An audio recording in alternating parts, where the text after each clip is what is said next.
ஒரு மாணவனை பார்த்தேன். என்ன தம்பி படிப்புலாம் எப்படி இருக்குது அப்படின்னு விசாரிச்சேன். அவன் ரொம்ப அழுத்துக்கிட்டான். நான் நல்லா தான் சார் படிக்கிறேன், இருந்தாலும் புத்தியில சரியா ஏற மாட்டேங்குது சார் அப்படின்னா. சரி, இவனும் நம்ம ரகம்தான் அப்படின்னு சொல்லி முடிவு பண்ணிட்டோம். கல்வி கற்கக்கூடிய ஒரு மாணவன் சம்பந்தப்படுற புத்திகள் பல வகை. அதை பத்தி ஒரு பெரியவர் விளக்கி இருக்கிறார். மிருத்து புத்தின்னு ஒன்று இருக்குதான். மிருத்துன்னா மண்ணு. மண்ணால செவுறு கட்டுறோம்ல, மண் சுவரில் ஆணி அடிக்கிறதும் சுலபம், அதை பிடுங்கி எடுக்கிறதும் சுலபம். அது மாதிரி சில பேர் குரு சொல்லி கொடுக்கறத சுலபமா கேட்டு தெரிஞ்சு வச்சுக்குவாங்க, கொஞ்ச நேரத்தில் சுலபமா மறந்தும் போயிடுவாங்க. இது மிருத்து புத்தின்னு பேரு, மண் புத்தி. தாரு புத்தின்னு ஒன்று உண்டான். தாருன்னா மரம். அதுல பச்சை மரத்துல ஆணி அடிக்கிறது சுலபம், ஆனா அது எடுக்கிறது கஷ்டம். அது மாதிரி ஆசிரியர்கிட்ட இருந்து கேட்டதை கவனமா மனசுல பதிய வச்சுக்கிட்டு அதை மறக்காம இருக்கிறது தாரு புத்தி. பட்டை மரமா இருந்தா அதுல ஆணி அடிக்கிறதும் கஷ்டம், அடிக்கிற ஆணியும் சீக்கிரம் நழுவிடும். அது மாதிரி கேட்கிற விஷயம் மனசுல பதியறதும் கஷ்டம். அப்படியே பதிஞ்சாலும் அது நீடிச்சு இருக்கிறதும் கஷ்டம், கொஞ்ச காலத்துல மறந்துடும். இன்னொரு வகை புத்தி ஒண்ணு உண்டு, அதுக்கு பேரு சிலா புத்தின்னு பேரு. சிலான்னா கல்லு. ஒரு கருங்கல்ல 4 துளைய போட்டு ஒரு துளையில உளிய வச்சு அடிச்சா மற்ற துளை வழியாவும் பிளந்து கல்லு 2 ஆயிடும். அது மாதிரி சந்தியான இடங்கள்ல குறிப்பா ஒரு பொருளை சொன்னா அதை வச்சுக்கிட்டு மற்றதையும் தெரிஞ்சுக்கிறது, அது சிலா புத்தின்னு பேர். வேணு புத்தின்னா என்ன தெரியுமா? வேணும்னா மூங்கில். மூங்கில் கணுவுல ஒரு பக்கம் உளிய வச்சு அடிச்சா 2 பக்கமும் பிளந்துரும். அது மாதிரி ஒரு செய்தியை கேட்டுக்கிட்டு இருக்கிறப்பவே அதோட முன்பின் தொடர்களையும் தெரிஞ்சுக்கணும், அது வேணு புத்தி. தைல புத்தின்னு ஒன்று உண்டு. தைலம்ங்கிறது எண்ணெய். தண்ணியில ஒரு துளி எண்ணெயை விட்டா அது தண்ணி பூரா பரவி போடுதுல்ல, அது இப்படி பரவுறது மாதிரி ஆசிரியர் சுருக்கமா ஒரு கருத்தை சொன்னா அதை வச்சுக்கிட்டு பூரா விஷயங்களையும் தெரிஞ்சுக்கணும், அது தைல புத்தி. கற்பூர புத்தின்னு ஒன்று கேள்விப்பட்டிருக்கோம். அது எப்படின்னா, கற்பூரம் தீ பட்ட உடனே பிடிச்சிக்கும்.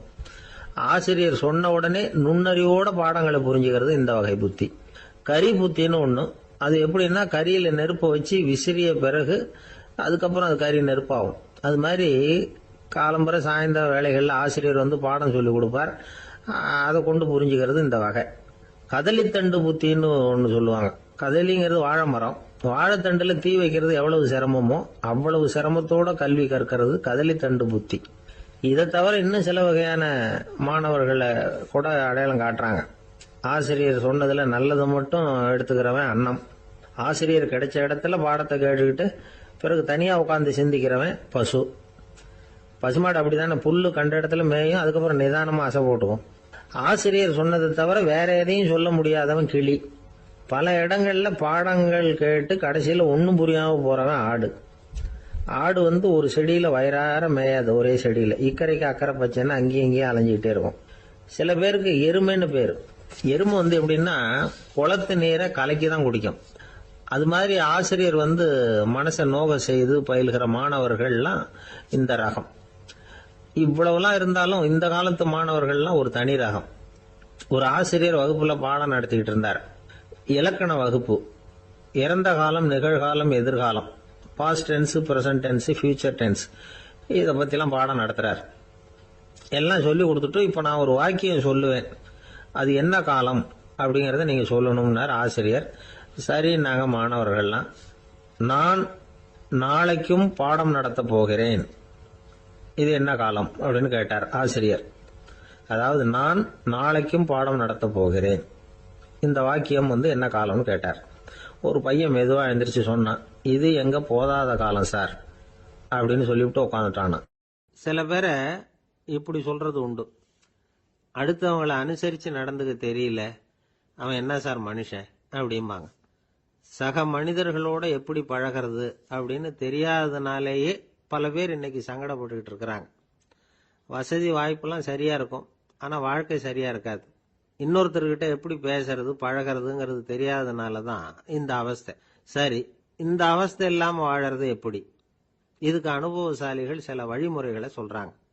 அதெல்லாம் என்னென்னங்கிறத இப்ப தெரிஞ்சுக்குவோம். முதல்ல நம்ம நாக்கு நம்ம கண்ட்ரோல்ல இருக்கணும்.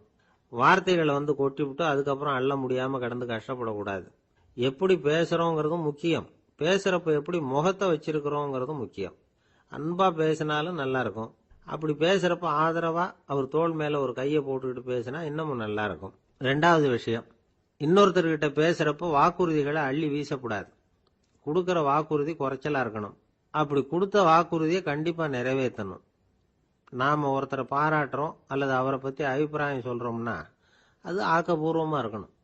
நம்ம பாராட்டு அல்லது விமர்சனம் அடுத்தவருடைய முன்னேற்றத்துக்கு உதவுறது மாதிரி இருக்கணும். நாம சொல்றதை கேட்டுட்டு அவன் தலையில கையை வச்சுட்டு உட்காந்துடக்கூடாது. எப்பவும் உற்சாகமா இருக்கணும், முகம் மலர்ச்சியா இருக்கணும். மனுஷன் இருந்தா வருத்தம், கவலை, ஏமாற்றம் எல்லாம் இருக்கதான் செய்யும். அதெல்லாம் மனசுல இருக்கட்டும். அந்த வருத்தமும் கவலையும் ஏமாற்றமும் சேர்ந்துக்கிட்டு நம்ம முகத்துல இருக்கிற மலர்ச்சியை மூடி மறைக்கிறதுக்கு நாம இடம் கொடுத்துடக்கூடாது. எந்த விஷயத்தை பத்தி யாருக்கிட்ட பேசினாலும் வெளிப்படையா பேசணும். திறந்த மனசோட பேசணும். மூடி மறைச்சி முன்னு மூங்கிட்டு இருக்கக்கூடாது. இன்னொருத்தர்கிட்ட பேசுறப்போ விவாதம் பண்ணுங்க, அது தப்பு இல்லை. ஆனா வாதாடிக்கிட்டு இருக்கக்கூடாது. அதாவது என்ன சொல்றாங்கன்னா, டிஸ்கஸ் பண்ணலாம், ஆர்கியூ பண்ணக்கூடாதான். நம்ம கிட்ட இருக்கிற நல்ல குணங்களை நாம எடுத்து சொல்லிட்டு இருக்கக்கூடாது. அந்த நல்ல குணங்களே நம்மளை பத்தி எடுத்து சொல்லணும். அது மாதிரி நடந்துக்கணும். அதே மாதிரி அடுத்தவங்க கிட்ட உள்ள கெட்ட குணங்களை பத்தி அவசியம் இல்லாம நாம பேச வேண்டியதில்லை. உங்களை பத்தி யாராவது தப்பா பேசுறாங்களா, அப்படி அவங்க பேசுறதுல உண்மை இல்லையா அப்படின்னா அதை நீங்க பொருட்படுத்த வேண்டியதில்லை, விட்டுடலாம். அது தானா போயிடும். ஒரு 4-5 பேரோட பேசிக்கிட்டு இருந்தீங்கன்னா எல்லாருக்கும் முக்கியத்துவம் கொடுங்க. யாரையும் அலட்சியப்படுத்தாதீங்க. தமாஷா பேசலாம். ஆனா உங்க தமாஷ் அடுத்தவங்களை கேலி பண்றதா இருக்கக்கூடாது. நமக்கு கிடைக்க வேண்டியது கிடைக்கலையே அப்படிங்கிற தவிப்பு நம்ம கிட்ட இருக்கக்கூடாது. அது தேவையில்லை. உங்க செயல்பாடுகள் தெளிவா இருக்கட்டும். பாராட்டு தானா உங்களை தேடிட்டு வரும். இன்னொரு மனுஷனுடைய மனசுல கௌரவமான ஒரு இடத்த பிடிக்கணும்னா நாம இந்த குணத்தை எல்லாம் நம்ம கிட்ட வளர்த்துக்கணும். இதெல்லாம் அனுபவசாலிகள் சொல்லி இருக்கிற குறிப்புகள். இந்த குறிப்புகளை சரியா புரிஞ்சுக்கணும். அது முக்கியம். தப்பா புரிஞ்சுக்கிட்டா என்ன ஆகும் தெரியுமா? இதை கேளுங்க. ஒருத்தர் வந்தார். சார், அடுத்தவங்க தோள் மேல கையை போட்டுக்கிட்டு அன்பா பேசணும்னு சொன்னீங்க. அப்படிதான் பேசினேன். அவரு முதுக கூட தட்டி கொடுத்தேன். என் வேலை போயிட்டுது சார், வீட்டுக்கு அனுப்பிச்சுட்டாங்க அப்படின்னார். யாருக்கிட்ட அப்படி பேசுனீங்கன்னு கேட்டோம். என் முதலாளி கிட்ட சார் அப்படிங்கிறார் ரொம்ப சோகமா. ஒரு ஊர்ல ஒரு பெரிய செல்வந்தர் இருந்தார். பணத்துக்கு பஞ்சம் இல்லை. அதனால இந்த உலகத்துல முடியாத காரியம் எதுவும் இல்லைன்னு நினைச்சார். பணம் இருந்தாலே அந்த நினைப்பு தானா வந்துடும். அதனால இவரும் அப்படி நினைச்சதுல ஒன்றும் தப்பு இல்லை. அந்த ஊருக்கு குருநானக் ஒரு தடவை வந்தார். அவருக்கு இந்த செல்வந்தர் ரொம்ப பிரமாதமா ஒரு வரவேற்பு கொடுத்தார். ஊர் எல்லையிலேயே. எங்க வீட்டுக்கு விருந்து சாப்பிட்டுட்டு போகணும்னு கேட்டுக்கிட்டார். அவரும் சரின்னு ஒத்துக்கிட்டார். உடனே தன்னுடைய பங்களாவில் ஒரு பெரிய விருந்துக்கு ஏற்பாடு பண்ணார். குருநானக் அழைச்சிட்டு வீட்டுக்கு போனார். உட்கார வச்சார். ஐயா, நான் இந்த ஊர்லயே ரொம்ப பெரிய வசதி உள்ளவன். என்னால எல்லாம் முடியும். உங்களுக்காக நான் என்ன செய்யணும்னு சொல்லுங்க. எதுவா இருந்தாலும் பரவாயில்ல, எவ்வளவு செலவானாலும் பரவாயில்ல, என்னால செய்ய முடியும். என்ன செய்யணும்னு சொல்லுங்க, அது போதும், நான் செய்யறேன் அப்படின்னு நான் ரொம்ப பணிவா. இதை கேட்டதும் குருநானக் சிந்திச்சார் கொஞ்ச நேரம். அதுக்கப்புறம் தன்னோட சட்ட பைக்குள்ள கையை விட்டு ஒரு பழைய ஊசி ஒன்னு எடுத்தார். அந்த செல்வந்தர்கிட்ட கொடுத்தார். இத பாருங்க, இவ்வளவு தூரம் நீங்க கேட்கறதுனால சொல்றேன். எனக்கு நீங்க செய்ய வேண்டிய உதவி இதுதான். ஊசிய கையில வாங்கிக்கிட்டு இதை என்ன செய்யணும் சொல்லுங்க அப்படின்னாரு அவரு. நீங்க செய்ய வேண்டியது என்னன்னா, இந்த ஊசிய பத்திரமா வச்சிருக்கணும். நாம 2 பேரும் இறந்து போனதுக்கு பின்னாடி இன்னொரு உலகத்துல நாம சந்திக்க கூடிய வாய்ப்பு இருக்குது. அப்ப இந்த ஊசியை என்கிட்ட கொண்டாந்து கொடுக்கணும். இதுதான் நீங்க எனக்காக செய்ய வேண்டிய உதவி அப்படின்னார் குருநானக் லேசா சிரிச்சுக்கிட்டே. இதை கேட்ட உடனே இந்த பெரியவர் முழிக்க ஆரம்பிச்சிட்டார்.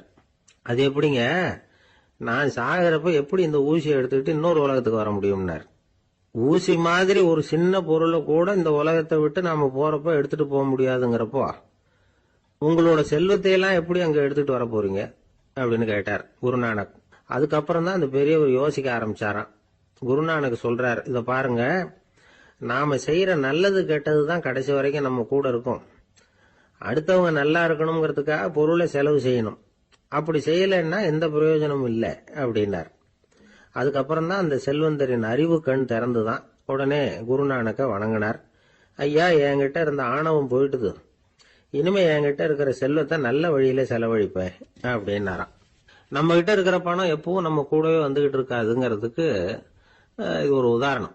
அதுக்காக நாம பணம் சேர்க்கறத பத்தி கவலைப்பட வேண்டியதில்லை, பேசாம படுத்து தூங்கிட்டு இருந்தா போதும் அப்படின்னு இதுக்கு அர்த்தம் பண்ணிக்கப்படாது. முறையான வழியில பணம் சேர்க்கணும், அதை முறையான வழியில செலவு பண்ணணும். அதனால ஏற்படக்கூடிய மன நிறைவு இருக்கு பாருங்க, அது அனுபவிச்சவங்களுக்கு தான் தெரியும். சொர்க்கத்துக்கு போறவங்க இங்க இருந்து பணத்தை எடுத்துட்டு போக முடியாது. ஆனா நம்ம செல்வத்தை இங்க மத்தவங்களுக்கு பயன்பட செய்து அதனால ஏற்படுற புண்ணியம் இருக்கு பாருங்க, அதை எடுத்துட்டு போக முடியுமா. இதுதான் ஆன்மீகவாதிகள்லாம் சொல்ற கருத்து. ஜான் நியூட்டன் ஒருத்தர், அவரு சொன்னார், நான் எப்பவாவது சொர்க்கத்துக்கு போய் சேர்ந்தேன்னா அங்க 3 அதிசயங்களை பார்ப்பேன்னார். என்னன்னு கேட்டாங்க. நான் யார் யாரு இருக்க மாட்டாங்கன்னு நினைச்சுக்கிட்டு இருந்தானோ அவங்கள சில பேர் அங்க இருப்பாங்க, அது ஒரு பெரிய அதிசயம்னார். சரி, அடுத்தது என்ன? 2வது அதிசயம் என்னன்னா, அங்க இருப்பாங்கன்னு நான் எதிர்பார்த்த சில பேர் அங்க இருக்க மாட்டாங்க அப்படின்னார். சரி, 3வது பெரிய ஆச்சரியம் என்ன அப்படின்னா, நான் அங்க இருக்க பாருங்க, அதுதான் அந்த 3வது அதிசயம் அப்படின்னாராம்.